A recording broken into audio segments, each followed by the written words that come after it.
Hey, what is up, guys? It is your boy, that boy Kyrie, and I'm back with another video.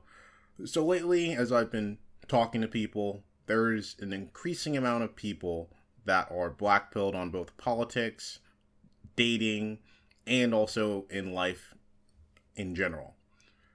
With the rise of social media, and as people spend more and more time online, as well as with the economy, it'll become easier to become blackpilled, in my opinion. Now, my personal ideology is that of the white pill.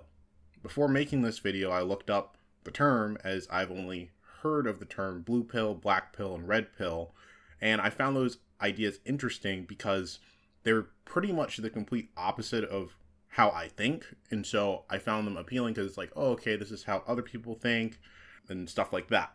There is a video that I will link in the description below that goes into the philosophy of the white pill.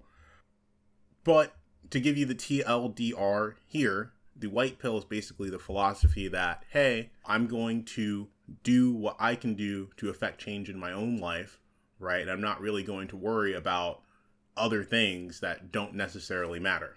One of the underlying philosophical differences of the white pill that distinguishes it is that what ought to be is greater than what currently is, especially the human conceptualization of what currently is.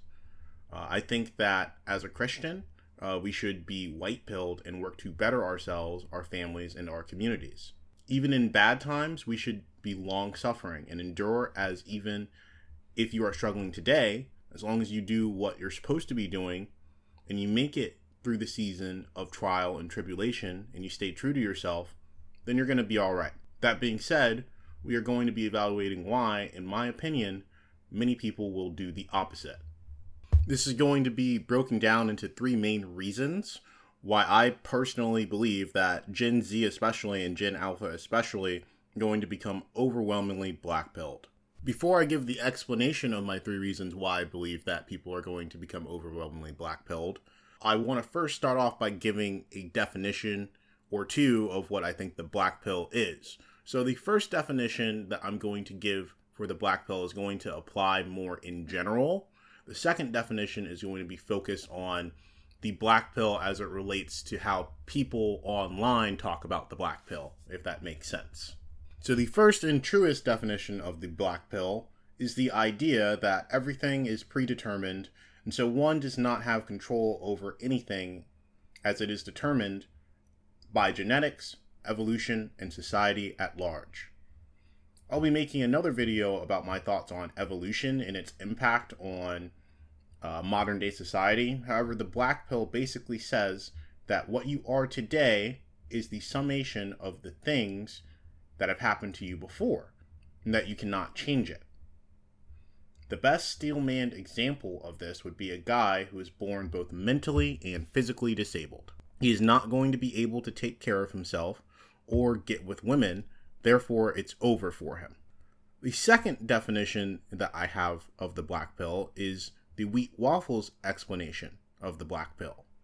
And the wheat waffles explanation of the black pill is basically a manifestation of the aforementioned definition that I gave before. Now, the black pill is based on three fundamental ideas. All three of these ideas must be true for the black pill to hold up. If you only believe in two of these three, then you are not black-pilled. The first pillar is hypergamy. This means that women only want to date up in terms of value. So as a man, what do you bring to the table? And if what you bring to the table is less than what the woman brings, then she would have no reason to see you as a potential dating option.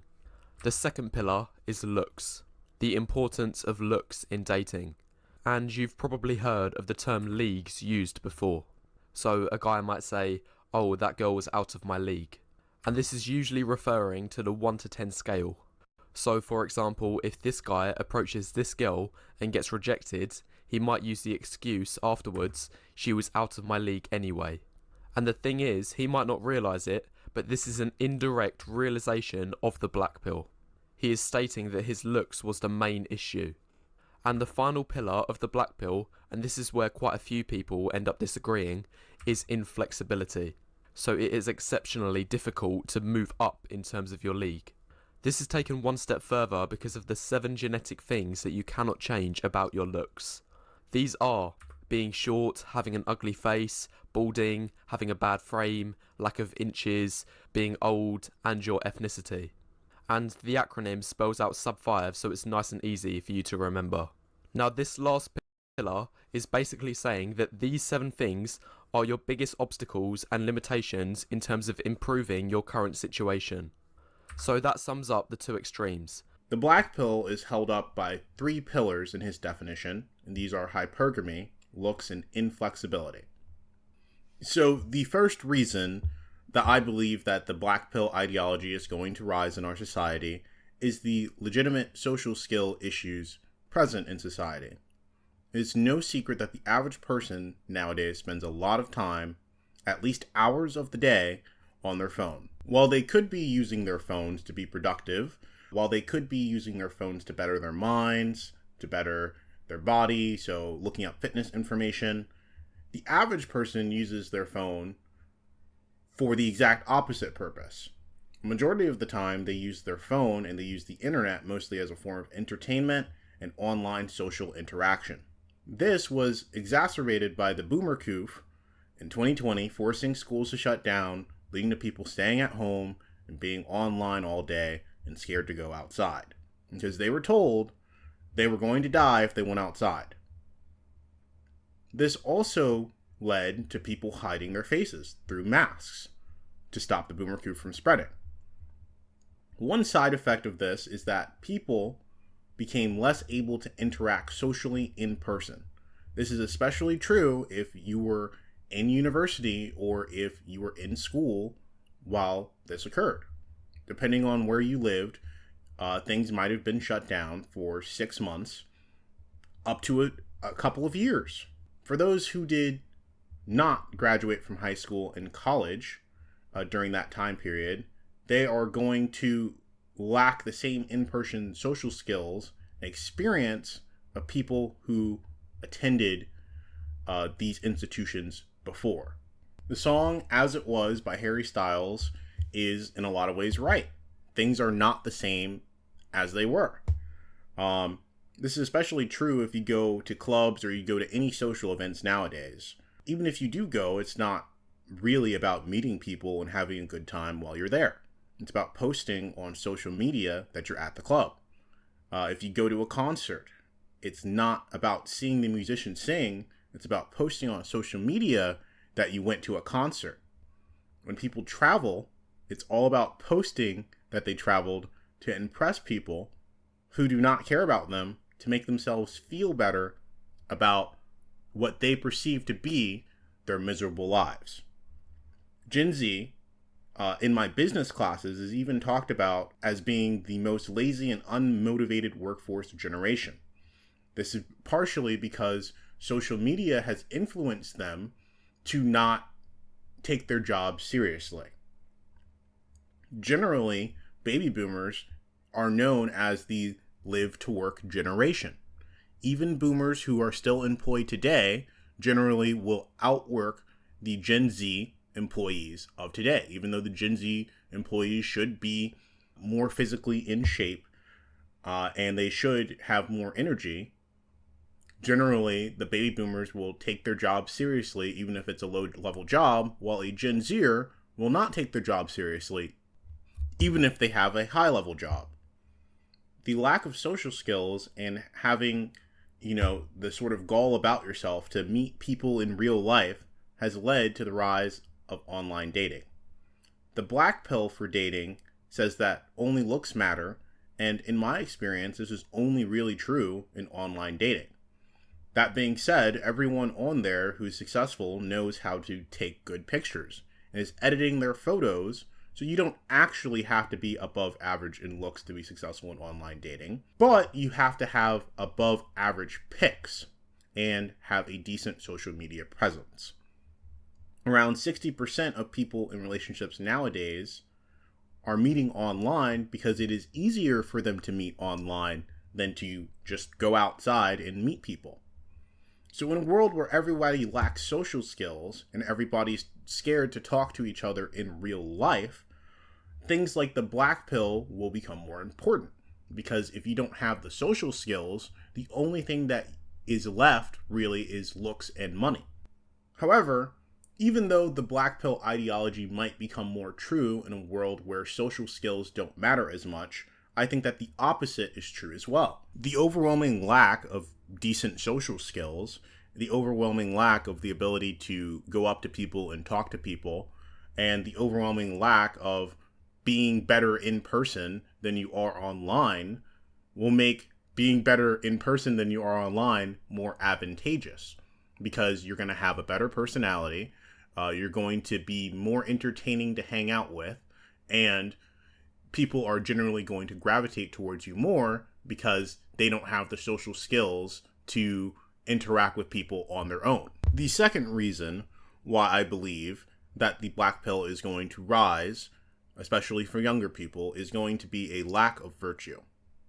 So in society today, there's a serious lack of virtue. One of the ways in which we can measure this would be the decline of religiosity in modern society. I don't think that this is the best way to measure the lack of virtue in society, because one can be religious and they can lack virtue. An example that I have is a guy remains a virgin until marriage, but not because he chose to. He remains one because he does not have the option to not remain a virgin until marriage. Virtues are positive characteristics that are good for society, and a person can only have these characteristics if they are given the choice to either do them or not do them. And this is especially true in situations where to maintain that virtue would be inconvenient. The two types of virtues that I'm going to go over today in this video are going to be the aristocratic virtues and the Christian virtues. The first one I'm going to put up on the screen now is the aristocratic virtues, also known as the noble virtues, right? And these are decent virtues for people who are more philosophically inclined and are not religious in the modern sense. And these can help people avoid being black-pilled.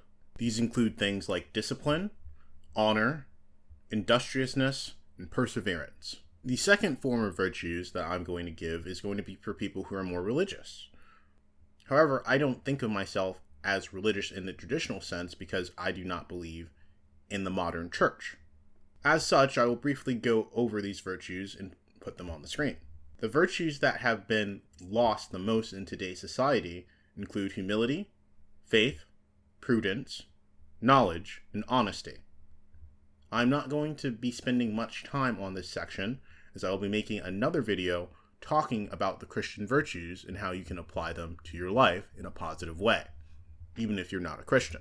The lack of virtue makes it easy to become complacent, makes it easy to give in to vices, and leads to a lack of overall growth as a person.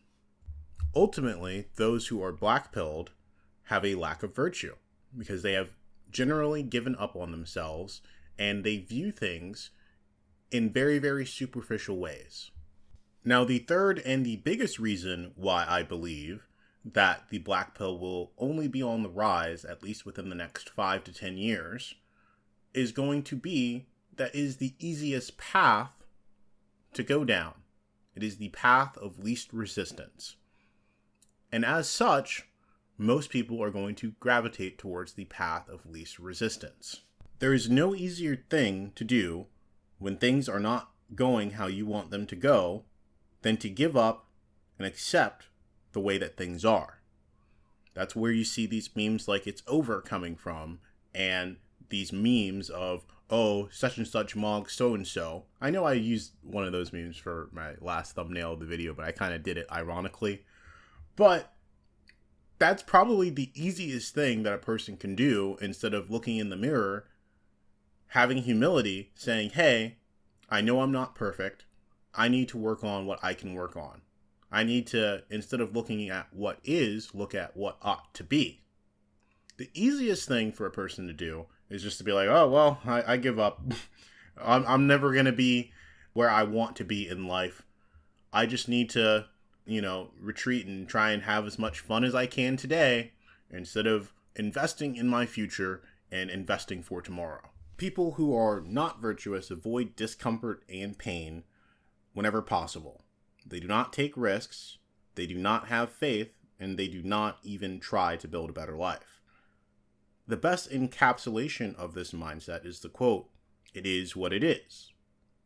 But the ironic thing is, by avoiding discomfort and pain, in the long term, it can end up being more painful, as you will reap what you sow, and you will be forced to live with it. The best way to avoid falling into this mindset is to always remember the quote, "What ought to be is greater than what is." And by doing everything in your power to bring about what ought to be. Alright, that's it for today's video, guys. As always, please like, please subscribe. I'm going to link a couple of my other videos that sort of touch upon this topic in the description box below. As always, thank you so much for watching my video, and I hope you have a wonderful day.